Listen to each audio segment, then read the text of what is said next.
안녕하세요. 저는 한국전자통신연구원 안윤영입니다. 제가 오늘 발표 드릴 내용은 저희가 시리즈 표준으로 IoT 기반 실시간 소방시설 관리 시스템 표준을 제정하였는데요. 그 중에 제 4부인 식별체계에 대해서 오늘 설명을 드리도록 하겠습니다. 먼저 지금 이 표준이 어떻게 진행되었는지 진행 현황에 대해서 말씀을 드리겠습니다. 사실 이 표준은 작년에 그 사물 인터넷 융합 포럼에서 표준으로 제정이 되었었습니다. 그래서 작년 그 공청회에서도 제가 한번 발표를 드렸습니다.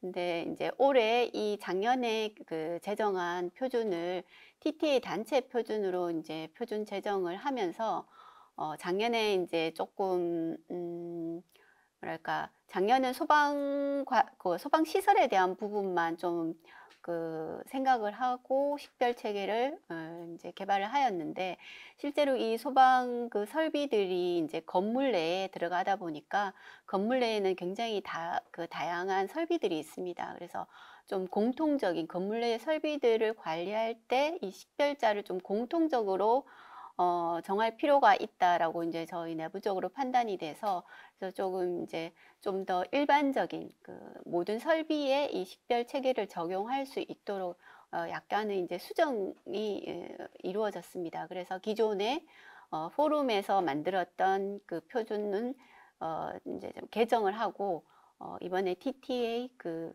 표준 제정할 때 그 내용을 반영해서 제정을 해서 올 상반기 이제 제정이 완료된 표준입니다. 그래서 뭐 이런 이제 IoT 기술에 대한 어떤 필요성 이런 것들은 이제 모든 분들이 잘 아시겠지만 이게 이제 소방 설비뿐만 아니라 다른 분야에서도 IoT 기술의 도입은 뭐 점차 확대되어 가고 있고요.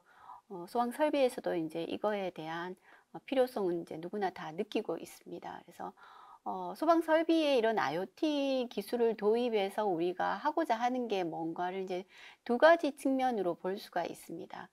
실제 화재가 발생했다는 그 사고 같은 것들 미리 예측을 해서 예방을 할 수 있는 부분, 그리고 이제 소방 설비 같은 것들이 굉장히 어쨌든 이제 설비다 보니까 고장이 나거나 이런 것들을 기존에는 고장에 대해서 이제 즉각적으로 체크를 한다든가 이런 것들이 이제 조금 어려웠는데 IoT 기술을 도입을 하면서 이제 설비의 상태 관리, 고장에 대한 어떤 예지 보전 이런 것까지 할 수 있다라는 겁니다. 그래서 이러한 목적으로 IoT 기술이 이제 도입이 되고 있고요. 그래서 이제 IoT를 활용해서 우리가 다양한 설비의 상태라든지 아니면 화재 발생에 대한 어떤 여러 가지 센싱된 데이터라든지 그런 것들을 실시간으로 수집을 하고 이런 것들을 분석을 해서 최근에 많이 나오고 있는 뭐 딥러닝이나 AI 기술 이런 것들을 이제 적용을 하면서 뭐 고장이라든지 아니면 사고 이런 것들을 미리 예측을 해서 그 예방이나 또 이제 미리 이제 즉각적인 이제 설비 고장에 대한 교체나 이런 것들을 하겠다는 게 그 목적이라고 보시면 되겠습니다. 이 소방시설 관리 시스템 구조는 앞에서 이제 이미 다 설명을 했었고요. 제가 이제 말씀드리고 싶은 거는 소방 설비가 기존에 이제 소방 설비들이 있고 또 이제 IoT 같은 그런 통신 기술이 들어가 있는 소방 설비가 최근에 이제 많이 나오고 있습니다. 그래서 저희가 표준을 만들 때는 기존의 레거시 소방 설비와 새롭게 나오고 있는 이런 IoT가 도입되는 소방 설비를 모두 수용을 할 수 있게끔 그렇게 표준을 만들고 있다라는 겁니다. 그래서 이 좌측에는 이 소방 설비들이 어떤 식으로 연결되어 있는가, 그거를 이제 제가 간략하게 세 가지 타입을 그렸다고 보시면 됩니다. 그래서 그렇다면 제가 이제 여기 표준을 식별 체계라고 말씀을 드렸는데 식별자라는 게 무엇인가에 대해서 이제 뭐 아시는 분도 계시겠지만 거기에 대해서 조금 설명을 드리고 넘어가는 게 좋을 것 같아서 설명을 드리자면, 식별자는 어떤 대상을 유일하게 식별할 수 있고 구별할 수 있는 이름이라고 보시면 됩니다. 근데 이 식별자가 왜 필요로 하느냐 하면은 우리 어떤 이 정보를 다룰 때 내부적으로 하기 위한 이름이라고 보시면 됩니다. 구체적으로 말씀을 드리면 관리자가 우리가 어떤 웹 서비스나 이런 것들의 어떤 그 GUI를 통해서 설비의 상태를 보게 되는데 어떤 설비에 대한 설명을 이제 하자면 굉장히 이제 뭐 이게 어디에 설치가 돼 있고 이건 무슨 설비이고 어떤 정보를 뭐 줄 수 있고 어떤 건물에 있고 이런 것들을 이제 이 설비에 대한 설명이라고 볼 수 있는데 그런 것들을 이제 다 이렇게 길게 어떤 문장으로 된 걸 다 보고 이 설비에 대해서 인식을 하는 것보다 이 이름을 보고 아 이거는 대충 어디에 있고 어떤 건물에 있고 이런 거를 이제 좀 인식할 수 있고 또 그 이름이라는 게 다른 거하고 이제 똑같지 않고 이제 유니크하게 이제 할당이 된다면 관리가 더 쉽다라는 거죠. 그래서 보통 이제 이런 IoT라든지 ICT를 도입한 그런 관리 시스템에서는 이제 식별자를 많이 사용을 하고 있습니다. 그래서 저희가 이제 표준을 만들 때 식별자를 구성하는 원칙으로는 이 소방 설비의 위치라든지 종류 또 이제 레거시 소방 설비가 있다 보니까 이 소방 설비가 어떻게 연결이 되어 있는가라든지 또 이제 관리자가 이 식별자를 봤을 때 이 소방 설비의 정보를 쉽게 인식할 수 있도록 그렇게 정하는 것을 원칙으로 해서 표준을 제정을 했습니다. 이거는 표준의 목차이고요. 그러니까 뭐 용어나 이런 것들은 이제 생략을 하고 적용법이 하고 소방시설 관리 개요, 식별자, 운용 절차 이런 거에 대해서 간략하게 설명을 하겠습니다. 저희가 표준 내용이 이제 주로 소방 식별자를 어떻게 구성할까입니다.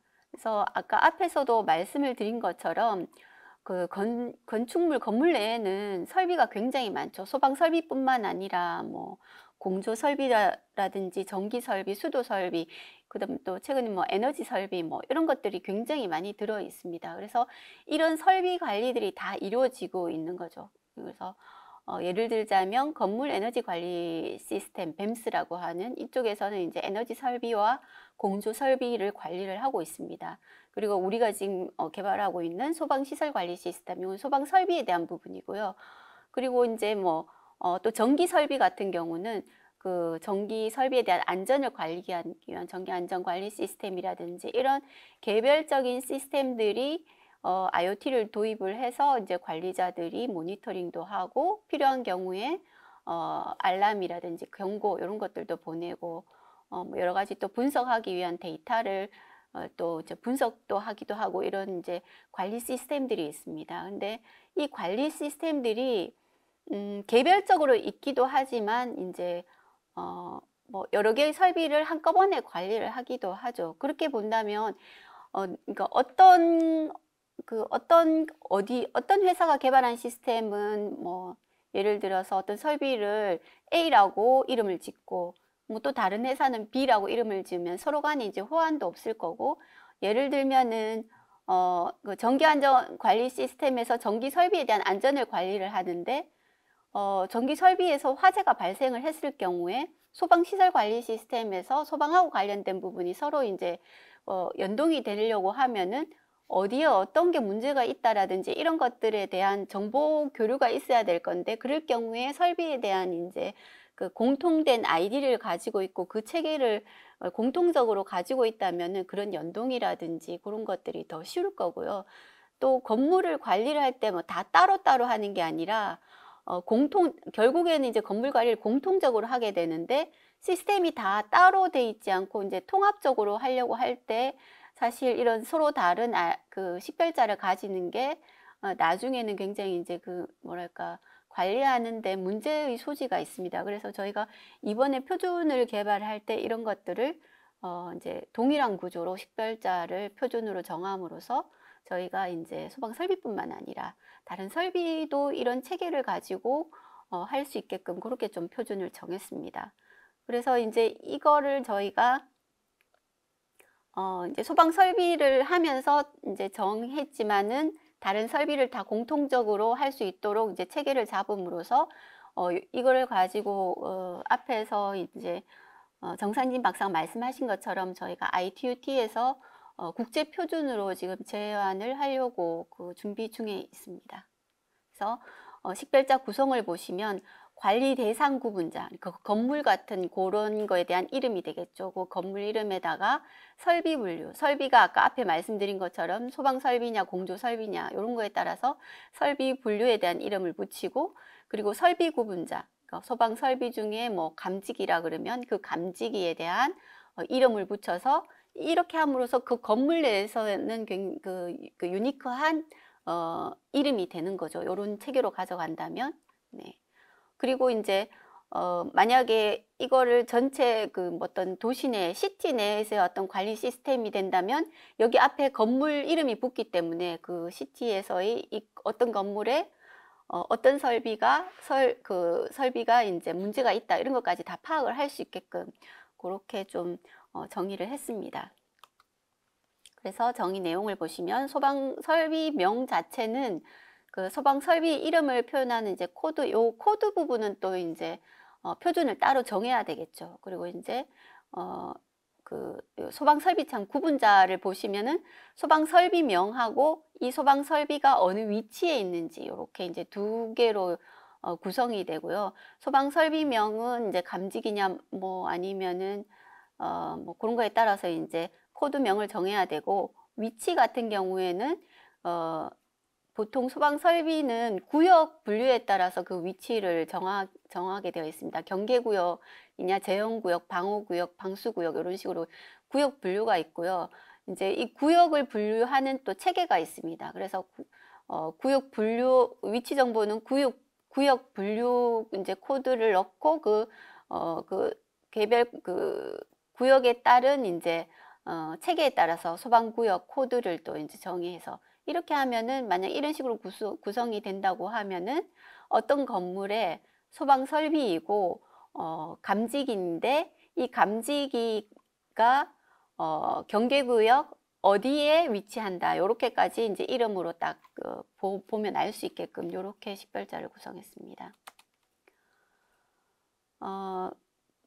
그리고 이제 앞에 거 같은 경우에는 사실은 굉장히 이제 간단하게 설비 자체만 가지고 식별자를 구성을 할 수 있지만은 기존의 레거시 소방 설비 같은 경우에는 이 감지기라든지 아니면 그 경보 장치라든지 이런 것들이 화재 경보 제어기를 통해서 이제 정보를 주고받게 이렇게 되어 있습니다. 그래서 이제 화재 경보 제어기가 중간에 들어가게 되는 거죠. 그래서 예를 들면 설비 구분자가 있으면 소방 설비 앞에는 소방 설비 자체가 이제 통신 기능이 있기 때문에 소방 설비명의 위치 정보만 했다면은 레거시 소방 설비 같은 경우에는 화재 경보 제어기가 붙게 되고 화재 경보 제어기에 어떤 접점 그 인풋 아웃풋 포트에 어떤 설비가 붙어 있다는 이런 정보까지 다 이제 포함을 하게끔 그렇게 되어 있습니다. 그래서 화재 경보기가 여러 개가 붙을 수도 있고 또 접점은 화재 경보 제어기에 붙어 있는 이제 포트에 붙을 수도 있고 아니면 이제 중간에 중계기 같은 것들이 붙기도 하기 때문에 중계기 코드, 포트 번호 이런 식으로 해서 이제 그 설비 구분자를 정하게 되면은 요거는 이제 화재 경보 설비 분류가 오고 제일 처음에 화재 경보기가 오게 되면은 아 이거는 레거시 소방 설비다라는 걸 알 수 있고 이게 어떤 식으로 소방 설비에 붙어 있는지를 그 아이디만 보고도 이제 알 수 있게 이렇게 구성을 하였습니다. 뒤에 이제 구성하는 거에 대한 예시는 저 뒤에 그 부록에서 자세히 설명을 드리면 이제 그거를 보시면은 이제 알 수 있으실 거고요. 요런 식별자를 할당하는 방식은 이제 두 가지가 있습니다. 그 소방 설비 자체가 IoT 소방 설비이면 저희가 이제 IoT 프로토콜에 의해서 자동으로 그 설비가 IoT 그 기능을 가지고 있으면 자기의 정보를 시스템으로 보내서 자동으로 할당을 하고 그 할당된 거를 이제 IoT 소방 설비에 보내서 이제 자동으로 할당이 되지만 레거시 소방 설비 같은 경우는 IoT 게이트웨이라든지 아니면은 그 상위 시스템에서 이제 수동으로 이제 그 할당을 하게끔 그렇게 되어 있습니다. 그러다 보니까 지금 현재 레거시 소방 설비 같은 경우에는 좀 이제 그 구현한, 그러니까 표준이라기보다는 이제 시스템을 구현을 할 때 어떤 방식으로 할 건가에 따라서 조금씩 달라질 수 있을 것 같습니다. IoT 소방 설비 같은 경우는 어떤 식으로 식별자를 할당을 하는지를 이제 설명을 드리도록 하겠습니다. IoT 소방 설비 같은 경우에는 실시간 소방 시설 관리 플랫폼이 있으면 여기에 식별자 관리 서버가 있습니다. 서버가 있고, 그 다음에 식별자 기반 DB 시스템이 있고, 이제 데이터를 수집하는 서버 이렇게 되어 있습니다. 그래서 우리가 이제 처음에 이 설비를 설정을 이제 설치를 할 때 이제 식별자 목록을 여기에서 입력을 하게 되면은 입력을 해 놓습니다. 그러면 이제 IoT 소방 설비를 설치를 하면 자동으로 통신이 연결되면 소방 설비가 식별자를 요청을 하게 되고, 기존에 이제 어떤 그 설비를 하겠다라는 리스트가 있으면 이 중에 이제 있는 거를 여기 식별자에 할당을 해주게 되고, 할당을 하고 나면은 이게 이제 실제로 소방 설비가 설치되었다는 그 정보를 그 DB에 저장을 하게 되고, 그다음에 소방 데이터 수집 서버는 이 식별자를 기반으로 데이터를 입출력을 하게끔 그렇게 되어 있습니다. 요거는 할당하는 절차고요.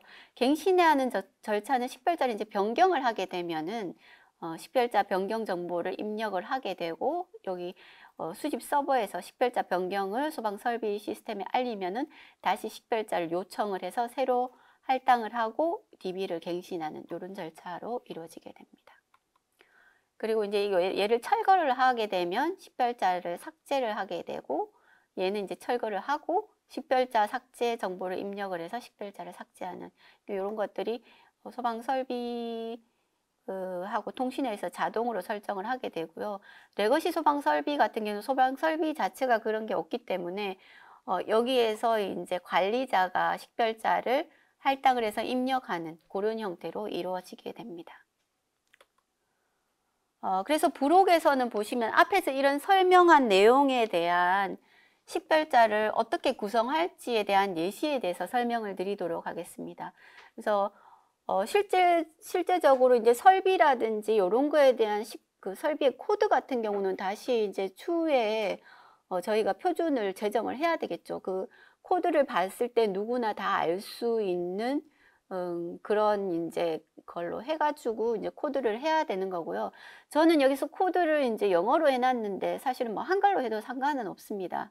근데 다른 쪽 같은 경우에는 국제 표준에 보통 이런 이제 전기 설비 같은 경우는 IC의 이런 그 설비에 대한 네임이 이렇게 표준에 주로 영어로 돼 있어가지고 그거를 좀 참조를 해서 이제 그냥 정했는 거고요. 요거에 대한 논의는 나중에 추후에 이루어져야 할 것 같습니다. 그래서 화재 경보기 같은 경보기나 중계기, 발신기 요런 것들을 이제 이런 식으로 설비 코드를 이제 설정을 해야 될 거고요. 그리고 소방구역 같은 경우도 소방구역이 어떤 타입인지, 경계구역인지, 제한구역인지 이런 것들이 이제 설비 코드를 만들고, 또 경계구역 식별자 코드, 예를 들어서 경계구역이라고 되면 경계구역에 대한 구분을 할 수 있는 그런 이제 그 코드를 정해야 되겠습니다. 그런 이제 체계 룰이 있기 때문에 예, 간단하게 말씀드리면 수평은 뭐 층에 따라서 층이 넓은 경우에 면적을 구분할 수 있게끔 그래서 코드를 정하고, 수직으로 되어 있는 유형 같은 경우는 지상 계단이라든지 지하 계단, 엘리베이터 이런 것들이 이제 코드로 이제 이렇게, 이게 이제 정해진 게 아니고 이런 것들 이렇게 정해야 된다는 것을 말씀을 드리는 겁니다. 그래서 우리가 예시로 이제 어떤 건물에 대한 소방 설비를 이제 코드를 정한다고 하면은, 예를 들어서 건물 관할이 서울소방본부에 뭐 15,230번지 건물이다. 그러면은 층수가 이렇게 돼 있고 층별 면적, 그리고 기타 어떤 설비 이제 구성이 이렇게 돼 있다. 그리고 우리가 소방 설비를 설치를 어떻게 하냐 하면은 화재 경보 지역이 지하 1층에 한 대, 이런 식으로 이제 제가 그냥 간단하게 예시로 한 겁니다. 그래서 이렇게 설치를 했다고 하면은 코드를 이렇게 정할 수 있다라는 겁니다. 그래서 설비 분류는 그 소방 설비 같은 경우는 FF 에코 이렇게 해서 코드를 정하고 관리구분자는 서울소방본부 관리면은 02 해서 건물 번호를 이렇게 붙이겠다. 어떻게 정하는가에 따라 다른 거죠. 이렇게 돼 있고 그 다음에 이제 구역 같은 경우는 이게 이제 경계구역이고 1층에 섹트 A 그러니까 여기 이제 그 1층이 넓어가지고 이제 구분해서 섹트 A, B 이렇게 구분했을 경우 이런 식으로 나눌 수 있다라는 겁니다. 요렇게 이제 코드를 정했을 때 실제로 지하 1층의 설비 식별자 예시를 보면은 이런 식으로 요거는 이제 건물 번호고요. 사실 이제 건물 내의 관리를 식별자만 볼 때는 이거는 뭐 떼도 되는 거죠. 그래서 요게 이제 소방 설비이고 요게 그 저기 수신기이고 수신기 그 접점 1번에 요게 이제 방송 설비가 붙은 거죠. 그게 이제 요건 어디 있냐면은 경계구역 그 지하 경계구역 섹트 A에 붙어 있다. 그리고 비상방송 설비 요렇게 붙어 있다. 요런 것들을 뭐 이름만 봐도 대충 이제 딱 볼 수 있게끔 그렇게 식별자를 구성을 하자는 겁니다. 그래서 이상으로 제가 오늘 그 소방 설비 식별자 그 표준에 대한 내용을 이제 말씀을 드렸고요. 결론은 이제 오늘 설명해 드린 내용에 대해서 이제 식별자 구성 방식은 아까 말씀드린 것처럼 그러니까 건축물에 설치되어 있는 모든 설비에 공통적으로 적용 가능하도록 정의했고 그다음에 위치, 종류, 연결 구조 이런 거를 포함해서 관리자가 쉽게 인식하도록 정의를 했습니다. 그래서 레거시 소방 설비나 IoT 소방 설비 모두 수용 가능하도록 그 할당 방식은 레거시 소방 설비 같은 경우는 수동 할당을 하고 요거 이제 동기화를 해야 되는 거죠. 동기화를 하고 IoT 소방 설비 같은 경우는 자동으로 할당 갱신 삭제를 하기 때문에 뭐 굳이 동기화까지는 필요가 없을 것 같습니다. 그래서 앞으로 저희가 해야 될 거는 이 설비 분류 코드라든지 그 다음에 소방 설비명 코드 요런 코드를 좀 표준화를 해야 되는 그런 것들이 앞으로 해야 될 일이라고 보시면 되겠습니다. 이상으로 제가 오늘 발표할 내용은 마치도록 하겠습니다. 감사합니다.